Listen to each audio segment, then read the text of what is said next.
Que a graça e a paz do Senhor Jesus continue conosco, amém? Amém. Nós não combinamos, o pastor Neilson falou que teria vontade, estaria à vontade para orar e pedir a Deus uma palavra, mas ao chegar aqui, vi o boletim, já vi que algumas das músicas que estavam programadas para serem cantadas. E a palavra do pastor também tem a ver com o que nós vamos compartilhar com os irmãos nessa manhã. Queria então pedir aos irmãos que abram suas Bíblias no livro de Efésios, capítulo 2.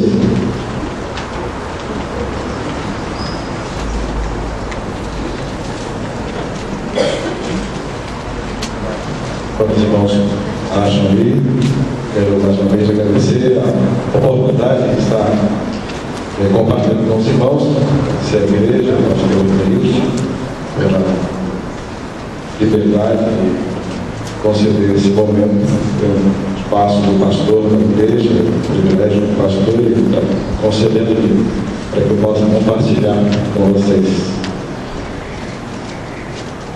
Não sei se essa será a última vez. Programando voltar para Brasília em breve, não sei se será a última vez. De qualquer forma, agradeço a Deus pela oportunidade de estar com os irmãos aqui nesse momento. Então, quer dizer que eu vou viajar agora, tá? A minha viagem é só a partir do final de novembro, por aí. Diz assim o texto bíblico, capítulo 2: Ele vos deu vida, estando vós mortos nos vossos delitos e pecados, nos quais andastes outrora, segundo o curso deste mundo, segundo o príncipe da potestade do ar, do Espírito que agora atua nos filhos da desobediência, entre os quais também todos nós andávamos outrora, segundo as inclinações da nossa carne, fazendo a vontade da carne e dos pensamentos. Éramos por natureza filhos da ira, mas como também os demais. Mas Deus, sendo rico em misericórdia, por causa do grande amor com que nos amou, e estando nós mortos de nossos delitos, e nos deu vida juntamente com Cristo. Pela graça sois salvos, e juntamente com Ele nos ressuscitou e nos fez assentar dos lares celestiais em Cristo Jesus, nos lugares celestiais em Cristo Jesus, para mostrar os séculos vindouros a suprema riqueza da graça em bondade para conosco em Cristo Jesus, porque pela graça sois salvos mediante a fé. E isso não vem de vós, é dom de Deus, não das obras, para que ninguém se glorie, pois somos feituras dele, criados em Cristo Jesus para as boas obras, as quais Deus de antemão preparou para que andássemos nelas. Portanto, lembrai-vos do que outrora vós, gentios na carne, chamado incircunciso, por aqueles que se titulam circunciso na carne, por mãos humanas, naquele tempo estavam sem Cristo, separados da comunidade de Israel, e estranhos à aliança da promessa, não tendo esperança e sem Deus no mundo. Mas agora, em Cristo Jesus, vós que antes estávamos longe, fostes aproximados pelo sangue de Cristo, porque é pela nossa paz, o qual ambos fez um. E tendo derribado a parede da separação que estava no meio, a inimizade, aboliu da sua carne a lei dos mandamentos na forma de ordenança, para que dos dois criassem em si mesmo um novo homem, fazendo a paz, e reconciliassem ambos em um só corpo com Deus, por intermédio da cruz, deste triunfo por ela a inimizade. E vindo, evangelizou a paz E a vós outros que estavais longe, a paz também aos que estavam perto. Porque por ele ambos temos acesso ao Pai em espírito e no espírito. Assim já não sois estrangeiros, peregrinos, mas concidadãos dos santos, e sois da família de Deus, edificados sobre o fundamento dos apóstolos e profetas, sendo ele mesmo Cristo a pedra angular, o qual todo edifício bem ajustado cresce para a santidade, dedicado ao Senhor, do qual também vós, juntamente, estáis sendo edificados para a habitação de Deus no Espírito. Oremos. Grato estou, Deus, a tua graça, a tua presença. Agradeço por esse momento. E suplico a tua misericórdia, a tua direção, para que tudo que nós venhamos compartilhar, possamos fazê-lo para a tua honra, para a tua glória, em nome de Jesus. Amém.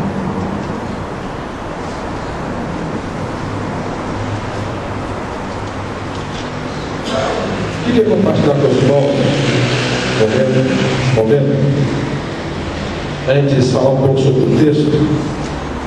Essa epístola é tida como uma epístola circular que o apóstolo Paulo escreveu.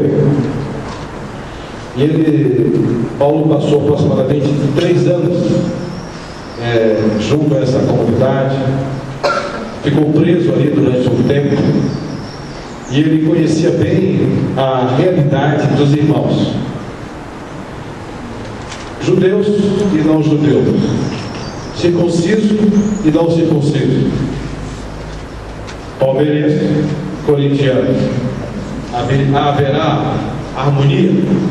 Então Paulo conhecia muito bem esses irmãos, e ele escreve essa carta para eles, e alguns dizem que é uma carta não só para esses irmãos, mas uma carta circular, tentando fazer com que os irmãos pensassem, ou convivessem, ou vivessem de uma forma mais harmônica, vivessem de uma forma que pudesse espelhar a misericórdia e a graça de Cristo e o amor de Deus junto a eles. Que todas as suas ações pudessem refletir a graça, o amor, a misericórdia de Cristo.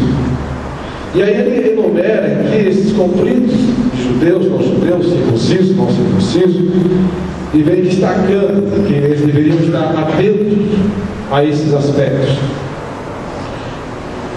E eu, ao meditar, orar, olhei esse texto e lembrei o quanto é difícil na cidade que estou passando alguns dias, em São Paulo, dirigir nas marginais, em alguns horários, e algumas vias aqui, praticamente em quase todos os horários, de dificuldade. Isso tem levado as pessoas a um nível de estresse muito alto. E as pesquisas, os jornais, de vez em quando divulgam várias pessoas agredindo umas às outras no trânsito e fora do trânsito. Isso, olhando para esse texto, eu pude ver que a época também havia um grande conflito. E o apóstolo Paulo traz algumas orientações àqueles irmãos. E olhando para o texto, eu disse, poxa, que tema, o pastor Deus também me ligou, está confirmado que não vai falar? Eu disse, pastor, está confirmado, mas eu não tenho tema. Então se preocupe, esse irmão vai falar, eu vou falar. E briguei muito com esse título, com o tema que eu daria para falar hoje. E, na verdade, eu cheguei à conclusão que o segredo do viver bem em família, ou o segredo de viver bem na família cristã, há um segredo. Como será esse segredo? Qual será? Olhando para o texto bíblico, eu vi algumas sugestões que o apóstolo Paulo traz. No versículo 4 ele diz assim: mas Deus, sendo rico em misericórdia, por causa do grande amor com que nos amou.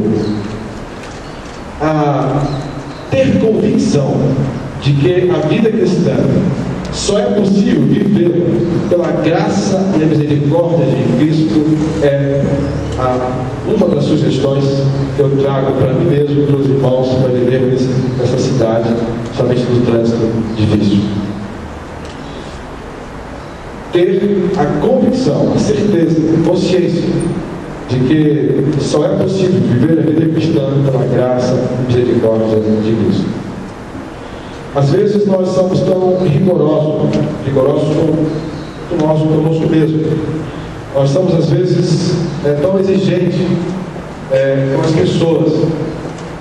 E aí nós exigimos tanto das pessoas, pedimos a elas que não podem errar, não podem falhar. Estamos às vezes projetando algo que nós acreditamos que é verdadeiro, que nós acreditamos, estamos vivendo para o próximo, para o outro. Mas o apóstolo Paulo, diante das dificuldades que ele viu aqui nessa comunidade, ele destacou: olha, o amor de Deus, a misericórdia de Cristo é indispensável para vivermos a vida cristã. Mas Deus, sendo rico em misericórdia, por causa do seu amor, e com esse amor é indispensável para que nós possamos viver a vida cristã. Gálatas capítulo 6, versos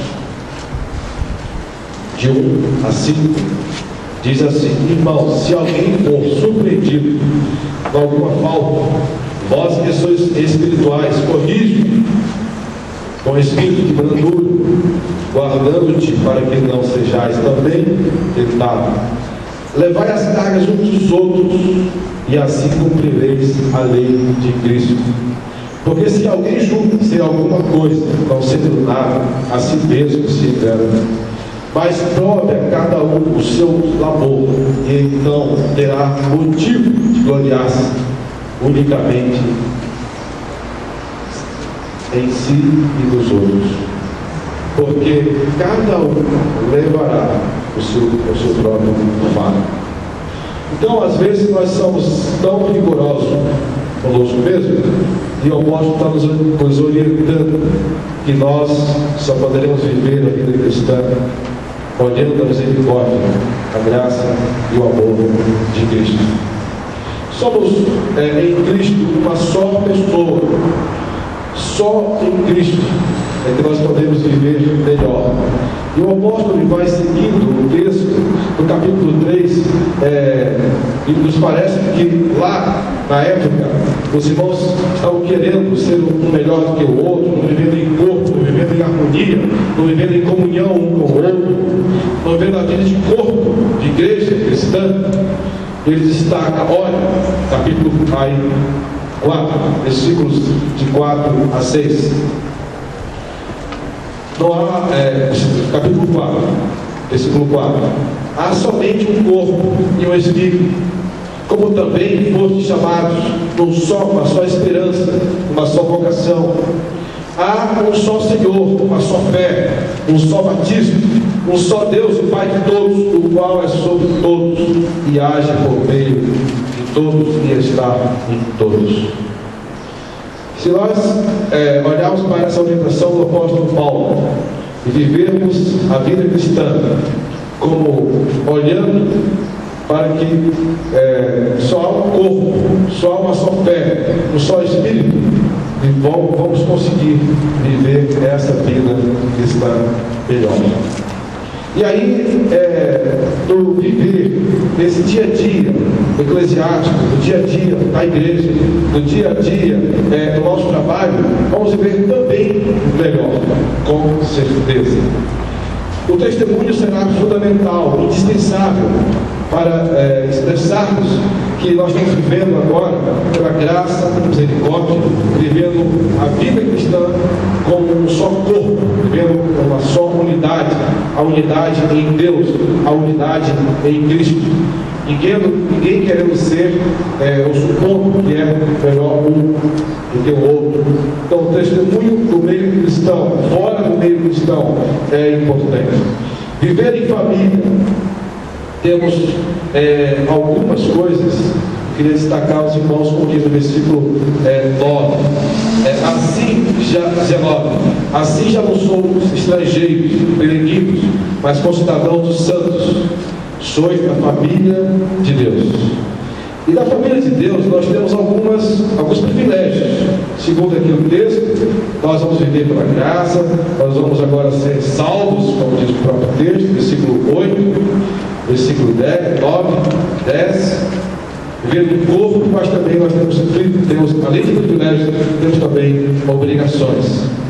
E aí, eu, como membro da igreja, como parte do corpo de Cristo, tenho que estar participando das reuniões, tenho que estar participando das atividades da igreja, tenho que estar colaborando com a igreja, inclusive sendo dizimista, trazendo a minha oferta, sendo colaborador em várias outras áreas da igreja. E esse Deus, pouco tempo que vive na igreja, já vai para quase 40 anos, talvez caminhando nessa direção, já passou dos 35, e frequentei, fui membro de talvez 4 igrejas, e às vezes encontrei irmãos que só estavam dispostos a reclamar, inclusive reclamar do pastor. O pastor hoje se referiu à classe, aos professores, e às vezes há um irmão que vai logo direto para o pastor preocupado, porque faltou o professor. Se alguma coisa acontece na igreja, a culpa é do pastor.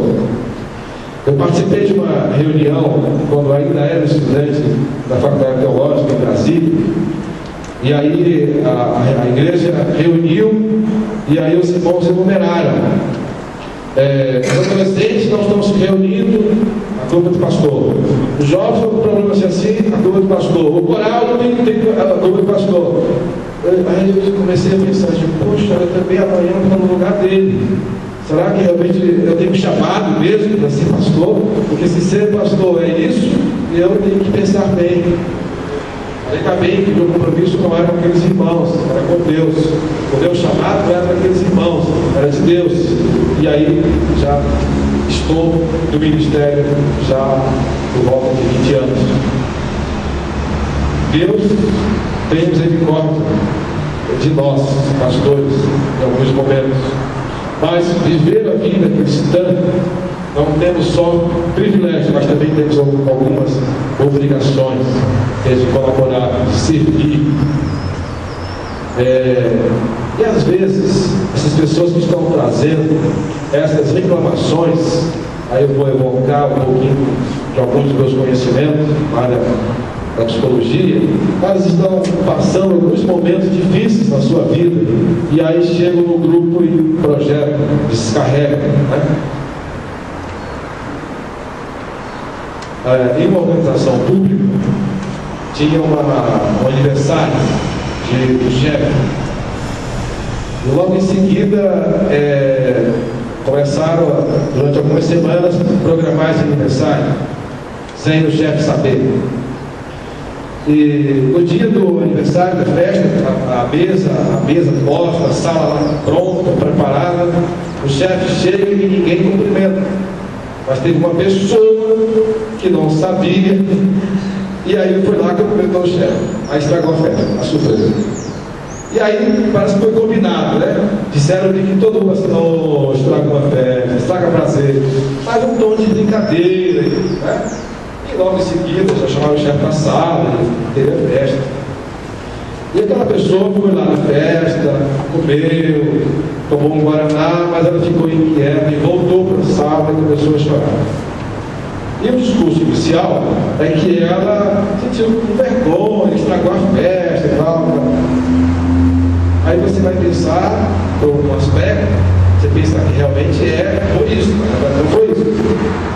Ela estava passando um momento na família dela, lá com o marido dela, com a família dela, difícil, e aquele momento foi só o start para ela chorar. E aí ela chorou o tempo todo, depois foi alguém consolar, esse menino, bom. Às vezes tem alguém da igreja também reclamando, e as crianças estão correndo, o painel está fora do lugar, o som está muito alto. Na verdade, tem outras questões por trás, não é bem aquilo do som, não é bem a criança correndo, tem outras questões por trás, mal resolvidas, precisam ser resolvidas. E nós estamos apenas, às vezes, projetando isso para o grupo no qual eu estou vivendo. Às vezes eu tenho um pouco de liderança, eu tenho uma certa influência do grupo, aí eu tomo aquela de tenho poder, né? E aí eu digo que eu mando, tenho poder e tal, mas na verdade tem outras coisas que precisam ser resolvidas, não é bem aquilo. Tá? Eu estou usando a igreja, no momento ali eu start. Então, ser membro da família de Deus tem privilégios, mas também tem algumas obrigações que precisamos também saber lidar com os irmãos, uns com os outros. Aliás, eu queria, quando eu estava pensando, olhando sobre esse tema, eu pensei na igreja. Quando eu já estava vindo aqui, eu vou duas igrejas. Aqui é a noite, vou em outra igreja. Então, eu disse, o que eu vou falar agora, na verdade, os irmãos lá fazem muito bem. Então, se eles fazem muito bem, eu não vou falar. Eu não tenho que falar, que eles fazem muito bem. Então, é bom que eles saibam que eles fazem muito bem. Tem uma pessoa aqui chamada Pastor Vanderlei. Quando eu cheguei aqui, aí me cumprimenta hoje, cumprimenta amanhã, aí pede os irmãos para falar um com o outro e tal. E eu percebi que é uma característica não só do Vanderlei, mas de quase todos os irmãos aqui, no cumprimento, de falar, igreja pequena, de falar um com o outro. Isso é muito bom, essa comunicação. Comunicar é muito bom. Quem é visitante se sente muito bem quando alguém o cumprimenta. Às vezes, mandar ficar em pé fica meio constrangedor, mas se você vai lá pessoalmente, cumprimenta, fala um com o outro, isso faz muito bem. E eu me senti bem dessa forma aqui, e creio que vocês fazem isso muito bem. E uma sugestão, olhando para o texto, olhando para o texto que diz que agora eles não são mais estrangeiros, mas são agora cidadãos do céu, pertencem à família de Deus, pertencem à família de Deus. Precisamos aprender ou continuar nos comunicando muito bem, e isso faz bem na igreja. Talvez a igreja tenha algumas marcas positivas, talvez essa seja a marca da igreja, comunicação, fidelidade entre os irmãos. E aí eu pergunto, qual é a marca da sua família em casa? Qual é a marca da sua individual? Qual é a marca da sua família? Qual é a marca que você tem quando você se comunica com alguém? Se você olhar para o chamado gordo, Ronaldo, você sabe que ele recebe muito dinheiro de uma empresa. Qual é a empresa? Mais alta. Recebe muito dinheiro, não está mais jogando. Mas quando nós olhamos aquela logomarca da Nike, se lembra logo da empresa. E no Brasil se lembra do Ronaldo. No mundo todo você olha aquela marcazinha, né? Mas tem até alguém até com uma camisa ali, usando, e aí você lembra da marca Nike. Está implícito o que é nessa marca? O que está implícito nessa marca? Produto, o que mais? Qualidade. Então, qual é a marca da Pompeia? Que Pompeia faz bem, faz muito bem. Se faz muito bem, essa é uma qualidade, produto de qualidade. Que os irmãos possam continuar com isso, se comunicando muito bem. Isso vai, com certeza, fazer com que as pessoas que aqui participam possam querer vir mais vezes e ficar aqui. Primeiro, a comunhão uns com os outros. O apóstolo Paulo, Em Atos, Paulo destaca uma outra questão que é sobre Atos 2, 42, 47. Ele destaca a importância disso. Os primeiros cristãos viviam isso, dessa comunhão uns com os outros. Eu quero apenas destacar alguns versículos. Diz assim, 2, de 42 a 47. E eles perseveravam na doutrina dos apóstolos, na comunhão, no partir do pão, nas orações. E cada alma havia temor, e muitos prodígios e sinais eram feitos por intermédio dos apóstolos. E todos creram, estavam juntos e tinham tudo em comum.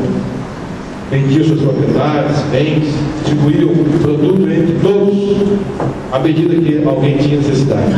E diariamente perseveravam, unânimes no templo, no partir do pão, de casa em casa, tomavam as suas refeições com alegria, singeleza de coração. Aí, talvez alguém pergunte mais, então, o pastor está falando porque a gente agora venda tudo. Não precisa isso. Mas pode ver em comunhão e harmonia, e a palavra grega aqui da comunhão, a koinonia, muito mais que comunhão, é vivermos bem, harmonicamente, estar atento um ao outro, à necessidade do outro. E como que eu vou saber a necessidade do Flávio, se eu não converso com o Flávio? Eu só tomei conhecimento que o Flávio de aniversário hoje porque o pastor falou, eu não tinha visto no boletim. Mas se não tivesse boletim, o pastor não tivesse falado, como é que eu iria saber? Eu teria que comunicar com ele. Então, a comunicação é fundamental na família de Deus. E as pessoas que não se comunicam, que não têm comunhão um com o outro, não sabem muito sobre o outro e vivem isoladas. E aí, quem vive isolado, ele vai enfadar, ele vai ter problemas. Precisamos estar nos comunicando, vivendo uns com os outros. O pastor, a igreja, precisa conhecer outros pastores, outros colegas, ver outras igrejas, para aprender, para fazer seminários, crescer com isso, fazer coisas boas, melhorar o seu ministério. Além de orar, ler a Bíblia, precisa conhecer, participar de seminário, congresso de pastores. Isso é importante. Mas eu, como membro da igreja, preciso conviver bem com os meus irmãos. Preciso conhecer bem a realidade. E se eu não cumprimento, não falo, não oro com ele, não ligo para ele, não mando e-mail para ele, hoje é tudo moderno, né? Então não mando e-mail para ele. Na minha época, nós estávamos falando ontem, o pastor e eu e mais alguém, pessoa daquela época social, não tinha telefone, não tinha carro, não tinha e-mail, mas havia comunicação. Todo sábado, 14 horas para Carioca, jogando futebol de salão. Estávamos à noite na social, na primeira, na segunda, na Igreja Batista, em São Luís do Maranhão. Então, precisamos olhar para o texto que ele nos diz, viver na família de Deus. Não tem só privilégios, mas também temos algumas obrigações e temos algo que é fundamental, que não é obrigação, mas que faz bem ao irmão, a comunicação, ao viver na comunhão, viver em fraternidade, estar atento à necessidade dos irmãos. E eu lembro, para concluir, de um irmão que estava precisando de um carro, seu carro estava quebrado, e aí ele comentou com outro a sua dificuldade para uma cidade grande, e ele disse assim: tá bom, irmão, você mora mesmo aonde, tal lugar assim? Tá. E aí o outro foi em casa, pegou o seu carro e levou o principal para ele passar a semana, e a semana era suficiente para ter que resolver o problema. Aí você vai pensar, tudo bem, esse irmão que foi levar o carro, ele tem carro lá, tinha um Fusquinha, né?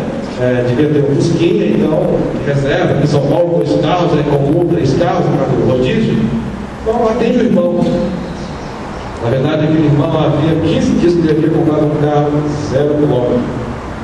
ele levou o seu carro novo e deu para o irmão usar na semana. Os irmãos aqui, à época, o apóstolo Paulo escreveu, eles viviam em comunhão, em fraternidade, dividiam as coisas. Eu não preciso vender tudo que eu tenho, mas eu posso estar atento à necessidade do meu irmão, e ele é amigo, e assim a gente vai vivendo a vida cristã. A sugestão para viver a vida cristã, ou para melhorarmos a vida estressante de São Paulo, é viver a vida cristã, assim como a Bíblia, a palavra de Deus, nos orienta, olhando para o próximo, para o irmão, como não sendo alguém que é melhor ou pior, mas pela graça e misericórdia de Jesus, nós podemos viver esta vida cristã. Que Deus me ajude a viver isso no dia a dia. Que Deus me ajude a estar atento, para que eu possa ter consciência, ter convicção de que a vida cristã é possível vivê-la pela graça e misericórdia de Jesus. E que eu possa ter consciência que a vida cristã, em família, na igreja, não tenho só privilégios, mas também eu tenho algumas obrigações. Que Deus me dê sabedoria para que eu possa não só viver a vida cristã para mim mesmo, mas que eu possa vivê-la expressando o amor de Cristo para com o outro, expressando o amor de Cristo para os meus irmãos, principalmente na minha família. Grato a Deus por essa palavra, pelos irmãos, pela oportunidade, em nome de Jesus. Amém.